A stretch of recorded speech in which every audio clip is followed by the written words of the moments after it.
Welcome to Final Evolution Fiction, where today I'm going to be talking about my original fiction series, The Maze of Doors. Maze of Doors stars Susan Delgado. She's a single teacher, married to her job, and on her way home from work one day, she gets in a traffic accident and blacks out. She wakes up fully healed and stuck in a never-ending corridor of doors. Every door she goes through leads to a different dimension or time frame where she inhabits a different host body. The host can be young or old, male or female, sometimes even inhuman. He's kind of like a mix between the old shows Quantum Leap and Sliders. She has access to their thoughts, their memories, their body, and their skills, so if they're an Olympic athlete, then so is she.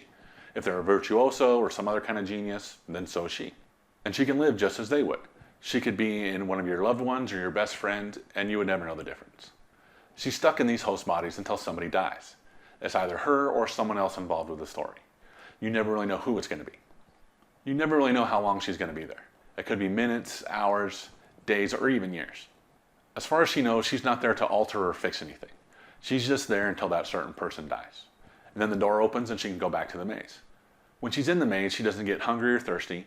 She never gets tired. She doesn't even have to go to the bathroom.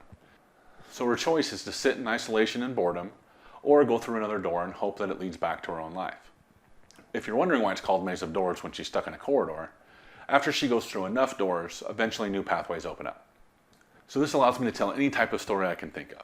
Sci-fi, horror, romance, western, historical, and it can be as short or as long as it needs to be. This also allows me to explore different philosophical questions, moral quandaries, and what-if scenarios.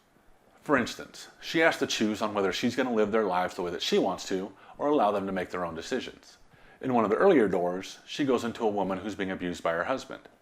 The host wants to stay, but Susan makes her leave, and it ends up with terrible consequences. So is it really Susan's place to be trying to force her will on these people's lives? Should she be trying to make their lives better, or just leave them to their own devices?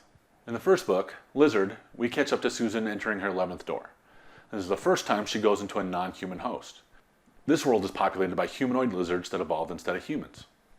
Through her host, we get to see their culture and their ongoing battle with the mountain lizards. In the second book, we look back at the first 10 doors.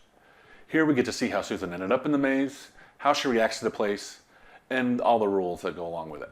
In the first door she goes through, she learns what it's like to be a man for the first time, and experiences love at first sight.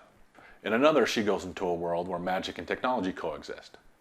She goes into a woman in the Dark Ages where she's accused of being a witch, and another where she's in space, and humanity's looking for a new home planet. Interested in learning more? Subscribe below for future Maze of Doors videos, or check out Maze of Doors Lizard on Amazon.